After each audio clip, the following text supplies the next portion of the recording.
Entrada y salida básica. Cuando usamos computadoras y sistemas operativos, damos mucho por sentado.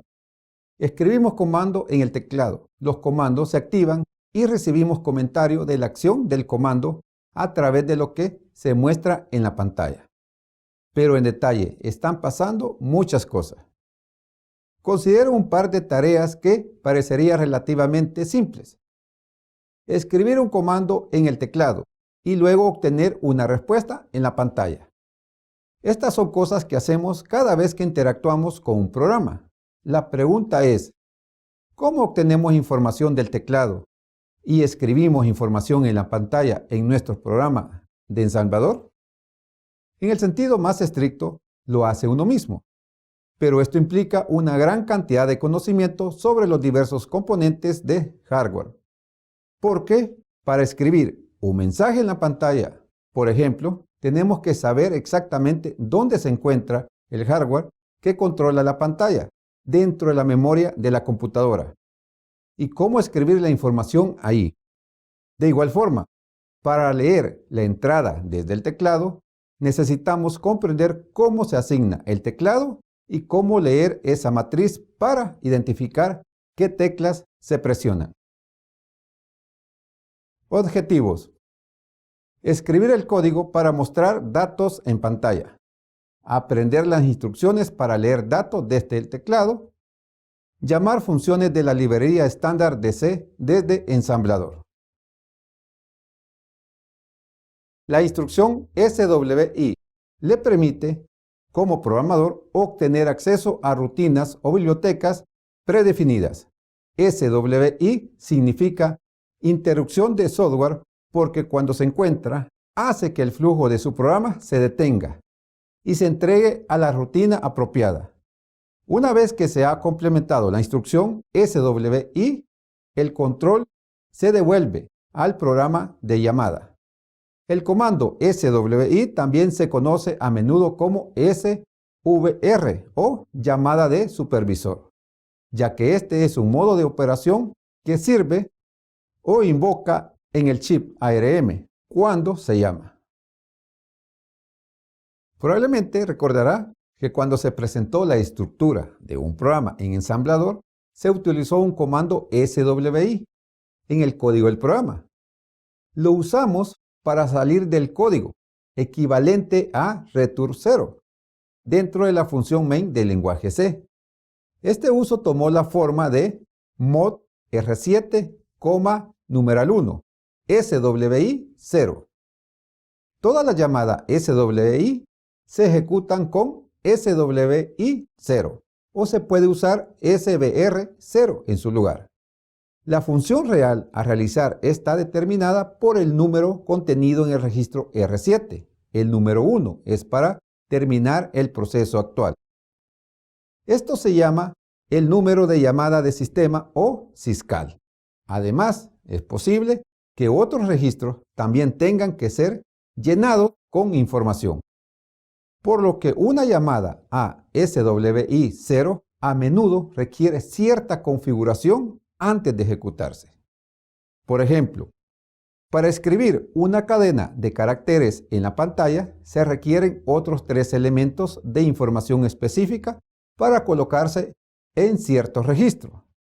Para utilizar esta llamada SWI de manera efectiva, entonces necesitamos saber qué hacen, qué información se debe transmitir y en qué registro. La llamada SWI puede devolver información y, en tales casos, necesitamos saber qué información y en qué registros. Veamos las llamadas al sistema, que posiblemente sean las más importantes en esta etapa de nuestro aprendizaje. Imprimir en la pantalla y leer desde el teclado. Para escribir una secuencia o cadena de caracteres ASCII en la pantalla, necesitamos usar la función escribir. Esto se hace con syscall 4.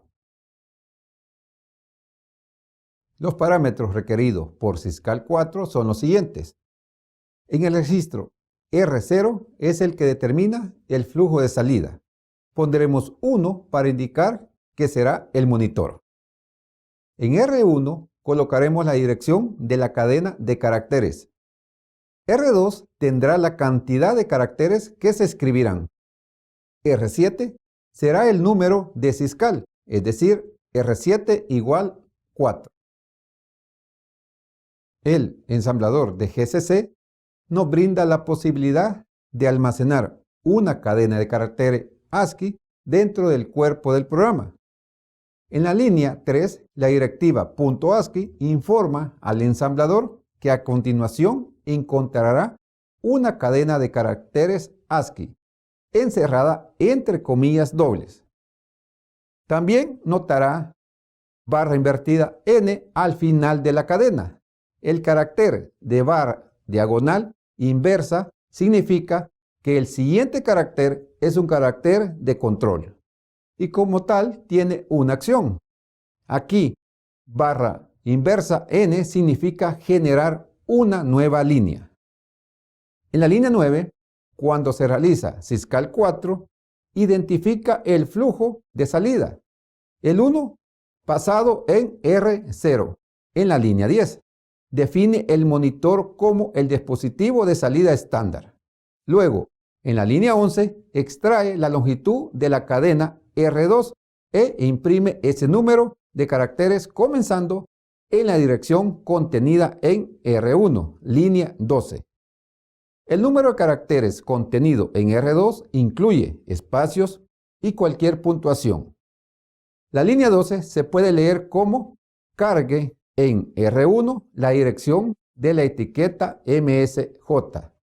La línea 14, SWI0, es donde se ejecuta Siscal 4, tomando la configuración hecha en las líneas anteriores.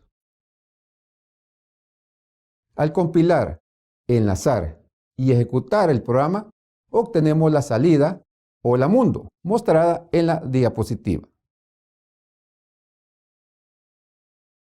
Para leer una secuencia o cadena de letra ASCII desde el teclado, necesitamos usar la función leer. Esta es Siscal 3. Los parámetros requeridos por Siscal 3 son similares a los de Siscal 4 y son los siguientes. R0 igual flujo de entrada, esto es 0 para el teclado. R1 igual la dirección del buffer para colocar la cadena de caracteres leídos. R2 igual el número de caracteres a leer. R7 igual es el número de Siscal. R7 igual a 3. Aquí todavía tenemos que definir la cadena ASCII. La etiqueta MSJ señala lo que efectivamente es un buffer o lugar para colocar la entrada leída desde el teclado. Definido una cadena vacía con .ASCII, comilla, espacio, comilla. Hay otras formas de reservar espacios vacíos en la memoria, en los programas, y se discutirán más adelante. R2 ahora se usa para contener la cantidad de caracteres que queremos del proceso de lectura. Es importante recordar que esto no es el único número de caracteres que se pueden escribir. Cuando se ejecuta el programa, acepta todas las entradas en el teclado hasta que se presiona la tecla retorno.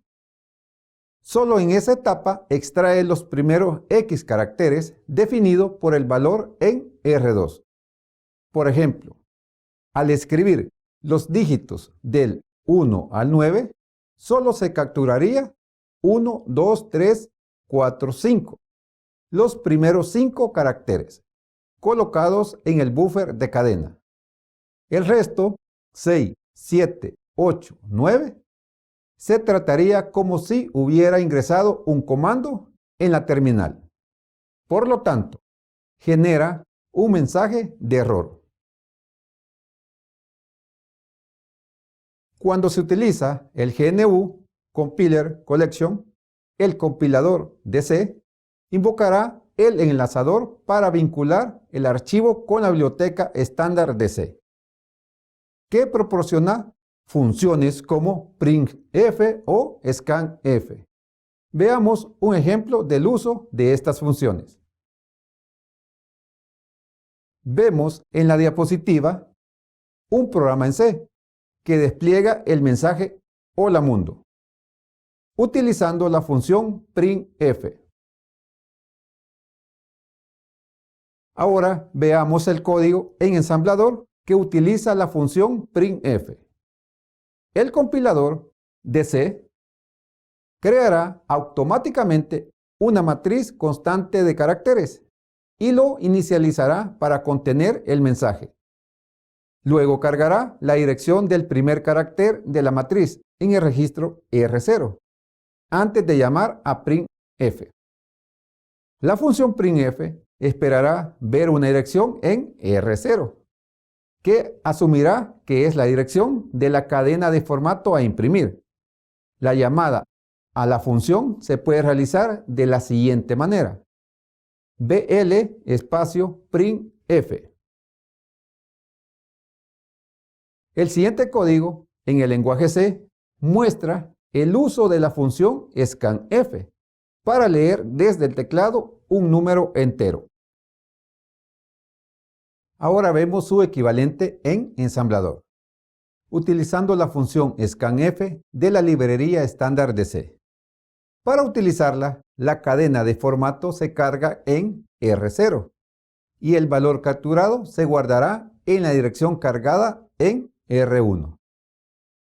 También notemos que se utiliza la función printf con un parámetro, cuyo valor se espera que esté almacenado en R1.